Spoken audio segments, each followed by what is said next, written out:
Hello students, welcome back in my YouTube channel, and we are studying a chapter number 4, carbon and its compound, and we have already completed 3 video lecture of this chapter, and today we are going to start a new topic, functional group. So let's start today's new topic, functional group. We have already learned that hydrocarbons are two types of hydrocarbons, open chain hydrocarbon and closed chain hydrocarbon. Open chain hydrocarbon further divided into two categories, saturated and unsaturated hydrocarbons. Saturated hydrocarbon examples alkanes. Unsaturated hydrocarbons further divided into two categories, alkenes and alkynes. जो saturated hydrocarbons है वो क्या थे? Alkanes.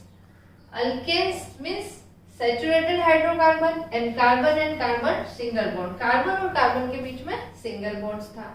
अब सबसे पहला example इसका हमने देखा था मीथेन.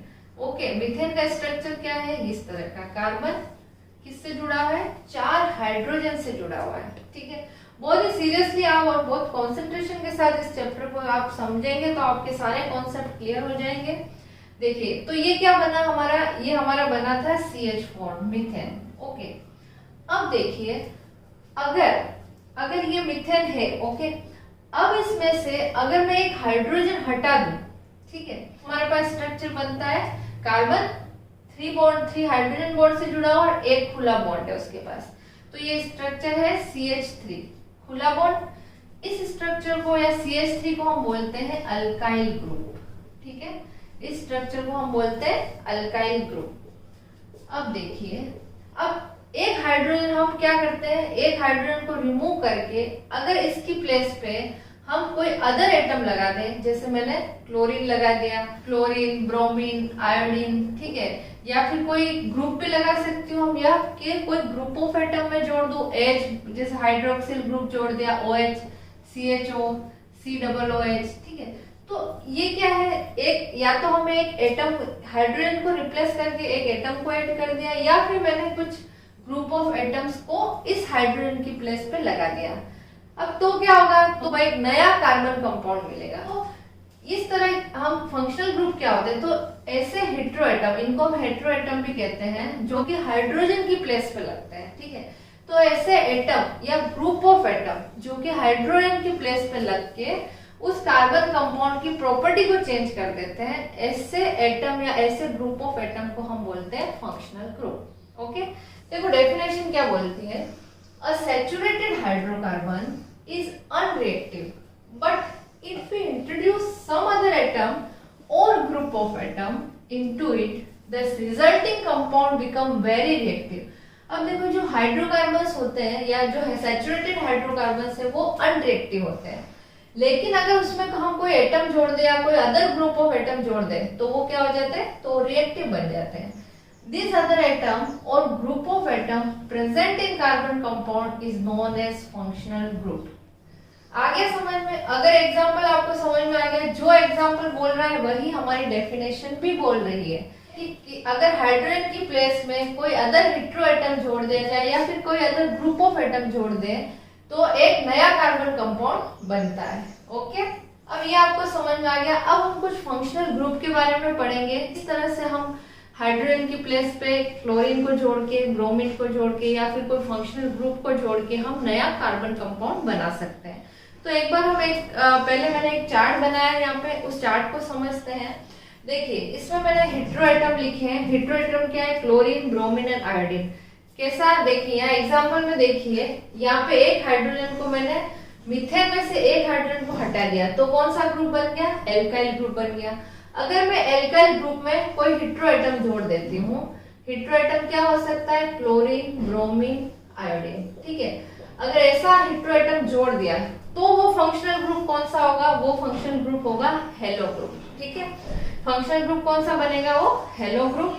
और उसका फॉर्मूला क्या है? Cl बॉन्ड, एक खुला बॉन्ड. मीन्स ये क्या हुआ? इधर तो हमने क्या लगा दिया? मिथाइल लगा दिया, और किससे जुड़ गया? वो क्लोरीन से. इसी तरह से ब्रोमीन और आयोडीन. ठीक है, अभी नेक्स्ट जाते हैं हम ऑक्सीजन. अब देखिए, अब सेकंड हेटेरो एटम है ऑक्सीजन. अब देखिए, ऑक्सीजन अकेला तो नहीं जुड़ सकता कार्बन, इसके लिए उसको कुछ ना कुछ ग्रुप ऑफ एटम्स की जरूरत होती है. या तो ऑक्सीजन H के साथ जुड़ेगा, है ना, या CHO जुड़ेगा या COOH करके जुड़ेगा। तो देखिए ऑक्सीजन के जो फंक्शनल ग्रुप है वो कौन से हैं? फर्स्ट है हमारा एल्कोहल। एल्कोहल क्या है? ऐसा फंक्शनल ग्रुप जिसमें हम हाइड्रोजन की प्लेस पे OH ग्रुप जोड़ देते हैं या हाइड्रोक्सिल ग्रुप जोड़ते हैं, वो होता है हमारा एल्कोहल फंक्शनल ग्रुप। ठीक है। सेकंड है एल्डिहाइड। इसको मैं जस्ट आपको कैजुअल चार्ट बता रही हूँ, उसके बाद हम 1 बाय 1 हर फंक्शनल ग्रुप के बारे में स्टडी करेंगे। नेक्स्ट है हमारा एल्डिहाइड। एल्डिहाइड मींस मैंने यहाँ पे लिखा है बॉन्ड, खुला बॉन्ड CHO, या फिर हम इसको ऐसे भी लिख सकते हैं C+OH। ये CHO मतलब एल्डिहाइड ग्रुप जो है एक कार्बन, एक हाइड्रोजन और एक ऑक्सीजन एटम से मिलके बना है। ठीक है। इसी तरह से थर्ड है हमारा ketone. Ketone carbon double bond oxygen और दोनों तरफ मैंने यहाँ पे खुले बॉन्ड कर दिए। मींस ये कार्बन दोनों तरफ से बॉन्ड बना सकता है। ठीक है, दोनों तरफ से एल्काइल ग्रुप से जुड़ के बॉन्ड बनाएगा। क्लियर। इसी तरह से नेक्स्ट है कार्बोक्सिलिक एसिड। कार्बोक्सिलिक एसिड में है C+O बॉन्ड OH। ठीक है, में एक कार्बन, 2 ऑक्सीजन और एक हाइड्रोजन के एटम प्रेजेंट है। तो ये तो हो गए हमारे फंक्शनल ग्रुप। तो फंक्शनल ग्रुप कौन कौन से हैं? Hello group, alcohol group, aldehyde group, ketone group और कार्बोक्सिलिक एसिड। ठीक है, तो ये हमको आपकी एनसीईआरटी बुक में इतने और भी ग्रुप्स होते हैं, लेकिन हमको ये 5 ग्रुप्स हमको स्टडी करने हैं। तो 1 बाय 1 हम एक एक ग्रुप के बारे में पढ़ेंगे, ग्रुप को समझेंगे, फिर उसका IUPAC नेम भी साथ का साथ पढ़ेंगे और उसकी होमोलोगस सीरीज भी करेंगे। तो इस तरह से आपके 3 टॉपिक इस वीडियो में कंप्लीट होंगे, इस लेक्चर में कंप्लीट हो जाएंगे। ओके, सो स्टार्ट करेंगे हमारा first topic hello group. First functional group is hello group. अब इस ग्रुप में क्या है, अब इसका एक फॉर्मूला बना लेती हूँ RX। Okay, RX, R means alkyl group. Okay, R means alkyl, alkyl and X means heteroatom. Heteroatom means हमने क्या समझा था कि मीन्स मीथेन का हमने स्ट्रक्चर बनाया था, अगर उस मीथेन में से एक हाइड्रोजन रिमूव हो जाए तो वो क्या बन जाता है? एल्काइल ग्रुप बन जाता है, और उस हाइड्रोजन की प्लेस पे हम कोई अदर हेटेरोएटम को लगा देते हैं। तो अब यहाँ पे जो हेटेरोएटम है, X का मीनिंग है हेलो ग्रुप मीन्स होता है क्लोरीन, ब्रोमीन, आयोडीन। ठीक है, तो क्लोरीन, ब्रोमीन या आयोडीन को हम क्लोरीन, ब्रोमीन एंड आयोडीन। तो इस फंक्शनल ग्रुप में हमारा जो एटम लगेगा वो क्या लगेगा? क्या तो क्लोरीन या ब्रोमीन या फिर आयोडीन। चलिए अब हम एक एग्जांपल से समझते हैं। फर्स्ट स्ट्रक्चर में बनाती हूँ कार्बन। ठीक है, किससे जुड़ा है? हाइड्रोजन, हाइड्रोजन है हाइड्रोजन से। ठीक है, ये क्या है हमारा? Alkyl group. अब ये हाइड्रोजन मैंने क्या कर दिया? एक हाइड्रोजन क्या कर दी? यहाँ हाइड्रोजन अगर लगा तो क्या हो गया? मीथेन। अगर मैंने यहाँ से एक हाइड्रोजन को हटा दिया, ठीक है, एक हाइड्रोजन अगर मैं रिमूव करके इसकी जगह मैं क्या लगाऊंगी? क्लोरीन। ठीक है, क्लोरीन, ब्रोमीन या फिर आयोडीन। तो अब देखिए एक नया कार्बन कंपाउंड बन गया। ठीक है, अब इस कार्बन कंपाउंड को हम किस तरह से लिखेंगे? देखिए ये है, ये फॉर्मूला क्या है? CH3। तो हमने यहाँ लिख दिया CH3 और किससे जुड़ा? Cl से। तो CH3Cl ये हमने यहाँ लिख दिया। अब देखिए ये जो कंपाउंड है, इस कार्बन कंपाउंड का कॉमन नेम क्या होगा? अब हम जानते हैं, हम सभी का भी एक नेम होता है। ठीक है, जैसे मेरा नेम, निक नेम है खुशी, लेकिन मेरा प्रोफेशनल नेम क्या है? खुशबू। ठीक है, इसी तरह से जो कार्बन कंपाउंड है इनका भी एक कॉमन नेम भी होता है और एक IUPAC नेम भी होता है। अब देखिए इसका कॉमन नेम देखते हैं। कॉमन नेम क्या होगा? देखो कॉमन नेम क्या होगा इसका? देखो ये क्या है? ये CH3 को हम क्या बोलते हैं? Alkyl group. ठीक है, इसको हम बोलते हैं अल्काइल ग्रुप। तो अब हमने जो पहले कुछ रूट वर्ड्स याद किए थे कि एक कार्बन है तो myth, 2 carbon eth, 3 carbon prop, 4 carbon but, 5 carbon pent. तो इस तरह से ये चार्ट हमको, या फिर ये मैं बोल सकती हूँ ये पेरेंट वर्ड है जो हमको याद रखने हैं और जो हमको आगे भी काम आने वाले हैं। तो अब यहाँ पे देखिए एक कार्बन है, ये जो कंपाउंड बना है इसके अंदर एक कार्बन है, तो हम एक कार्बन के लिए लिखते हैं मिथ। तो अब यहाँ पे हमको CH3 एल्काइल ग्रुप के लिए हम यूज करेंगे मिथ का, क्या हो जाएगा? मिथाइल। ठीक है, क्या हो जाएगा यहाँ पे? मिथाइल। मिथाइल और एटम क्या है? क्लोराइड का एटम है, तो मिथाइल क्लोराइड। ठीक है, तो इसका कॉमन नेम क्या हो जाएगा? Methyl chloride. ठीक है, अब ये तो हो गया हमारा कॉमन नेम। अब आता है हमारा IUPAC नेम। ये भी मैं साथ साथ समझा रही हूँ क्योंकि आपको अलग से समझने की जरूरत नहीं, इसी में आपको समझ में आ जाएगा। अब IUPAC नेम लिखते हैं हम। IUPAC का फुल फॉर्म क्या होता है?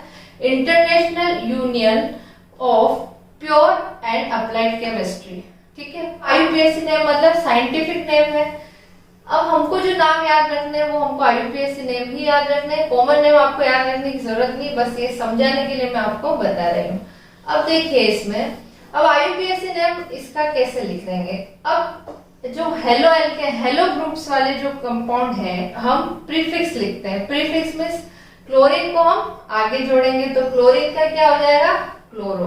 क्या हो जाएगा? ये क्लोरो। और कौन सा ग्रुप है? मिथ, है ना, एक कार्बन है तो एक कार्बन को हम बोलते हैं मीथेन, तो ये हो जाएगा हमारा क्लोरोमीथेन। क्लियर? क्या हो गया? क्लोरोमीथेन। आगे समझ में। अब देखो एक एग्जांपल और समझते हैं हम। ये तो हमारा कार्बन कंपाउंड बन गया। अब हम समझेंगे दो कार्बन को जोड़ के, 2 कार्बन कंपाउंड वाला। अब देखिए 2 कार्बन कंपाउंड, 1 और 2 कार्बन मैंने यहाँ लगा दिए, एक जोड़ दिया H और H, यहाँ पे लगा दिया मैंने H। ये स्ट्रक्चर बन रहा है हमारा इस तरह से। आप पहले स्ट्रक्चर समझ लेंगे तो इजीली आपको समझ में आ जाएगा। अब मैं क्या जोड़ दूंगी इसमें? क्लोरीन जोड़ देती हूँ। ठीक है, यहाँ पे मैंने क्लोरीन लगा दिया। तो अब ये इसको मैं कैसे लिख सकती हूँ? इसको मैं लिख सकती हूँ CH3 CH2, ये कंडेंस फॉर्म है इसकी, CH3 CH2 Cl। ठीक है, इस तरह से भी मैं लिख सकती हूँ। कैसे लिखा मैंने? देखो सबसे पहले बना हमारा CH3, फिर कार्बन 2 हाइड्रोजन से जुड़ा है इसलिए मैंने लिखा CH2 और फिर Cl, तो CH3 CH2 Cl। अब इसका कॉमन नेम क्या होगा? इसका कॉमन नेम क्या होगा? अब देखो 2 कार्बन है तो क्या बन गया? ये इथ।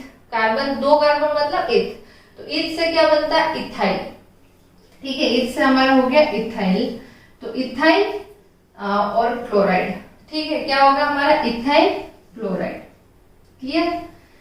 अब इसका IUPAC नेम बहुत ही सिंपल है। क्लोरीन को पहले लिख देंगे तो हम क्या लिखेंगे? क्लोरोइथेन। ठीक है, क्या लिखेंगे? क्लोरोइथेन। ये हो गया इसका IUPAC नेम।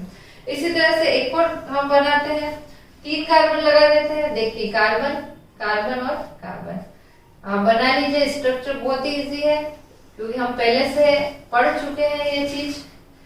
अब देखिए हाइड्रोजन और हाइड्रोजन लगा दिया मैंने Cl, 3 कार्बन है और क्लोरीन जुड़ गया, तो ये कौन सा कंपाउंड बन गया? इसको भी हम लिख सकते हैं CH3। कंडेंस फॉर्म क्या होगी इसकी? CH3 CH2 CH2 Cl। ठीक है, CH3 CH2 CH2 Cl। Clear? अब इसका कॉमन नेम क्या होगा? कॉमन नेम देखो 3 कार्बन है, 3 कार्बन का हमारा रूट वर्ड है प्रोप। ठीक है, तो क्या हो जाएगा? Propyl propyl propyl chloride. Okay, propyl chloride. देखिए इसकी जगह हम और ब्रोमीन भी लगा सकते हैं और आयोडीन भी लगा सकते हैं। ब्रोमीन लगा तो propyl bromide, ethyl bromide, methyl bromide. ठीक है, और आयोडीन लगा तो इथाइल आयोडाइड, प्रोपाइल आयोडाइड। ठीक है, तो इस तरह से जो अगर तो इस तरह से हम ब्रोमीन लगा के भी बना सकते हैं और आयोडीन लगा के भी बना सकते हैं।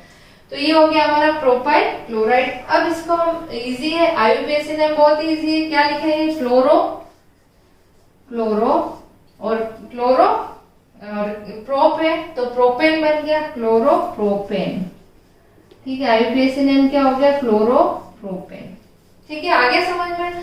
अब देखिए ये सीरीज इसी तरह से आगे चलती रहेगी। जैसे यहाँ पे हमने क्या बना दिया? क्लोरोमीथेन बनाया, क्लोरोइथेन, क्लोरोप्रोपेन, इसी तरह से क्लोरोब्यूटेन, क्लोरोपेंटेन, क्लोरोहेक्सेन। आप प्रैक्टिस करिए और बना दीजिए। अब देखिए इसी के साथ साथ हम होमोलोगस सीरीज भी देख लेते हैं। अब होमोलोगस सीरीज क्या होती है? ये भी आपके चैप्टर में है, होमोलोगस सीरीज। तो ये क्या है? हेलो एल्केन्स है। ठीक है, ये जो सीरीज है वो हेलो एल्केन्स की है। जो हेलो एल्केन्स है वो एक होमोलोगस सीरीज है। अब ये होमोलोगस सीरीज कैसे है? जैसे क्लोरोमीथेन बना, उसके बाद हमने क्लोरोइथेन बनाया, प्रोपेन बनाया। ठीक है, तो देखिए इसके फॉर्मूले हम इस तरह से भी लिख सकते हैं। इसका जो फॉर्मूला था वो है CH3Cl। इसमें 2 कार्बन है तो हम यहाँ पे लिख सकते हैं C2H5 Cl। इसको हम लिख सकते हैं 3 कार्बन C3H7Cl। क्लियर। अब ये जो सीरीज है इसको होमोलोगस सीरीज बोलते हैं। क्यों बोलते हैं? क्योंकि जैसे जैसे सक्सीडिंग ऑर्डर में हम नीचे की तरफ जाएंगे इसमें CH2 का डिफरेंस आता है। ठीक है, कितने का? CH2। अब देखिए मतलब इसमें हर एक में एक एक कार्बन बढ़ेगा और दो दो हाइड्रोजन बढ़ते जाएंगे। जैसे फर्स्ट सीरीज में एक कार्बन है तो सेकंड में हमने 2 कार्बन लगाए, फिर 3, फिर 4। ठीक है, इसी तरह से जब हम और हाइड्रोजन में देखिए 2 का अंतर है। हाइड्रोजन 3 है तो उसमें वापस 5 आ गया, +2 किया तो 5, फिर +2 किया तो 7, फिर +2 किया तो 9। मतलब इसमें CH2 का डिफरेंस है। और मैं ये भी कह सकती हूँ कि अगर इसका मॉलिक्यूलर मास अगर हम निकालें तो मॉलिक्यूलर मास कितना होता है? कार्बन का जो एटॉमिक मास होता है वो 12 होता है और हाइड्रोजन का एटॉमिक मास होता है 1 होता है। ठीक है, तो टोटल जो मास होता है इनका, टोटल मास हम निकालते हैं तो वो हमको मिलता है 14 यूनिट मास, है ना। 14 यूनिट मास मिलता है। कैसे मिलता है? 12 + 2 × 1, 12 + 2 × 1 2 और हमारा हो गया 14 यूनिट। मतलब ये है कि जैसे जैसे सक्सीडिंग सीरीज में हम नीचे की तरफ जाएंगे तो 14 यूनिट मास हर कंपाउंड का बढ़ता जाएगा। ठीक है, तो ये है हमारी होमोलोगस सीरीज। ठीक है, तो इस हेलो एल्केन भी एक होमोलोगस सीरीज है। तो आपको इसमें IUPAC नेम भी समझ में आ गया और होमोलोगस सीरीज भी आपने इजीली समझ ली है। ठीक है, चलिए अब नेक्स्ट हम पढ़ते हैं। सेकंड ग्रुप है हमारा अल्कोहल ग्रुप। ठीक है, नेक्स्ट अब अल्कोहल ग्रुप में अल्कोहल ग्रुप का जो फॉर्मूला होता है या फिर अल्कोहल ग्रुप को हम लिखते हैं OH, बॉन्ड खुला बॉन्ड OH। ठीक है, इसको हम हाइड्रोक्सिल ग्रुप भी बोलते हैं। तब अल्कोहल ग्रुप से जुड़े हुए कुछ कार्बन कंपाउंड हम देखते हैं। देखिए सबसे फर्स्ट है, पहले वाले चार्ट है हमारा। देखिए पहले हमने क्या किया था? कार्बन एल्काइल ग्रुप में एक क्लोरीन जोड़ दिया था। अब हम क्या करेंगे? अब हम पढ़ रहे हैं अल्कोहल ग्रुप, तो अब हम क्या करेंगे? क्लोरीन को हटा के अब क्या जोड़ेंगे हम? OH, एक हाइड्रोक्सिल ग्रुप जोड़ देंगे। ठीक है, एक ऑक्सीजन का एटम और एक हाइड्रोजन का एटम। तो जो अल्कोहल ग्रुप है वो एक ऑक्सीजन और एक हाइड्रोजन एटम से मिलके बना होता है। तो अब मैंने देखो सेम एज इट इज वही फॉर्मूला रहने दिया है, बस क्लोरीन की जगह मैंने जोड़ दिया OH। अब जैसे ही मैंने OH जोड़ा तो पूरा कंपाउंड चेंज हो गया। पहले मैंने Cl जोड़ा था तो क्लोरोमीथेन बन गया था, लेकिन यहाँ पे मैंने OH जोड़ दिया है। तो अब ये क्या बनेगा? देखिए ये क्या बनता है, इसका फॉर्मूला हो जाएगा CH3, Cl की जगह पे आ जाएगा हमारा OH। क्लियर। अब इसका कॉमन नेम क्या होगा? देखो CH3 मिथाइल तो रहेगा, मिथाइल अल्कोहल हो जाएगा। ठीक है, क्या हो जाएगा? ये methyl alcohol. Okay, methyl alcohol. अब इसका IUPAC नेम देखते हैं। ठीक है, अब इस IUPAC नेम इसका थोड़ा चेंज रहेगा। इसके IUPAC नेम में हमको देखना है कि अल्कोहल जो है इसमें सबसे लास्ट जो है OL। ठीक है, इसमें हम लगाएंगे सफिक्स। तो सफिक्स OL में यहाँ पे लिख देती हूँ पहले से ही। अब देखिए यहाँ एक कार्बन है तो एक कार्बन क्या होता है? मिथ। तो मिथ, तो ये मिथ से बन गया मीथेन और मीथेन से बन गया मीथेनॉल। मीन्स E को हटा दिया मैंने, मीथेनॉल, और क्या लगा दिया? E की जगह OL, तो ये बन गया हमारा मीथेनॉल। क्लियर।